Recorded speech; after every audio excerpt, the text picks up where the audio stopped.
He was born Peter Gilbert in the year 1954, an only child raised in the dust and poverty of Banana, Kiambu County, too poor for comfort, too ambitious for his surroundings. But Kenya would not remember him as Peter. It would remember Omario, the outlaw tycoon whose name still drifts through bars, police stations, factory floors, and village gossip more than a decade after his death in 2010.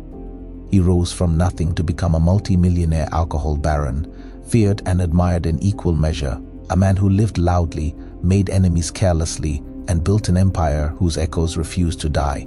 Even in life, he refused to be ordinary. He bought a gold casket for himself years before his death, planned his entire funeral down to the seating arrangements, and once placed full-page adverts in major newspapers announcing he was looking for a wife.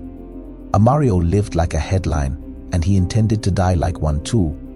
Before the scandals, before the sirens and raids, he was a young man hungry to learn. He paid his way to Israel to study at the Wine Institute in Rehovot, just outside Tel Aviv, where he mastered alcohol distillation and winemaking.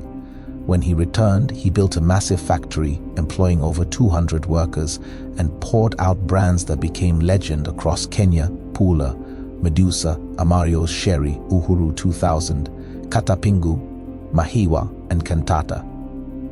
His depots in Meru, Thika, and Naivasha pumped his products across the country like a network of veins. But his biggest disruption was the invention that changed the drinking culture of Kenya forever: alcohol in sachets. He was the first man bold enough to package liquor in tiny 10-shilling plastic packets that slipped into a pocket like chewing gum. Cheap, portable, invisible. Suddenly, drinking was no longer a bar affair. It became mobile. High school boys could buy a buzz with their lunch money, matatu touts squeezed in morning courage between routes, and the unemployed carried whole nights' worth of liquor in their jacket linings. By the early 2000s, small towns were drowning in sachets. Teen alcoholism had exploded. Bars no longer needed fridges, and every kiosk had silently turned into a liquor outlet. Amario had opened a door, and an entire generation fell through it. But as his empire grew, so did the shadows around him. In 1996, two employees, Gitao Karago and Makime Njoroge, reported that Kenya shillings 212,000 was missing from company accounts. Amario fired both men. Days later, Karago was found dead in Naivasha, with a 6-inch nail hammered into his skull, while Njoroge survived an attack and, from his hospital bed, named Amario as one of the attackers. He was arrested, but the case collapsed. The legend of Amario the Untouchable only grew, and with it, the fear that surrounded his name. Then came 2004. Police officers from the flying squad raided his Naivasha compound under the suspicion that he had murdered his wife, Sarah Wanjiru, and buried her inside the heavily secured property. No body was ever found.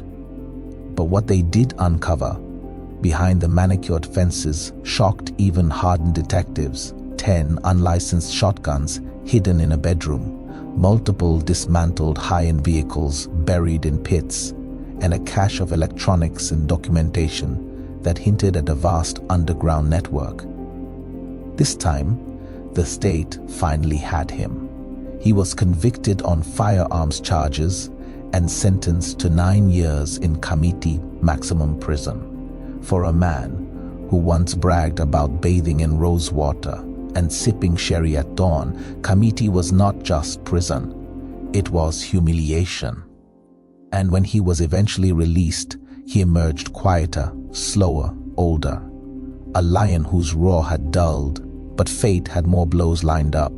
He was later charged with violently robbing businessman Murang'a Patel of his Land Cruiser, jewelry, phones, and 22,000 shillings items valued at KA's 2.8 million, and accused of heading a car theft syndicate. For the first time in his volatile life, the once fearless tycoon was forced to humble himself and beg a court for mercy, pleading that his children and business desperately needed him. Yet when he was finally freed after 3 years, the man who had audaciously advertised for a wife was but a shadow of his former self. In 2010, death took him not with the roar of gunfire or scandal, but in silence, though the town of Naivasha erupted to honor him as thousands gathered to watch the gold casket he had purchased years earlier carry him to his final rest. The poor boy from Banana was buried with the conflicting honors of a king, a villain, and a legend, having lived as a visionary genius wrapped in chaos who burned too wild to ever be forgotten. His complex legacy proves that his name refuses to die, a fact solidified in 2024 when his ex-girlfriend Salome Wanjiku successfully fought a legal battle to receive 5% of his vast 760 million Kenyan shillings estate, ensuring the Amario legend continues to reverberate through history. If you like this video, like and subscribe to the Vigogo Report and check out our other video, Lucy Kibaki, Fury, Family and the Rise of Mary Wambui.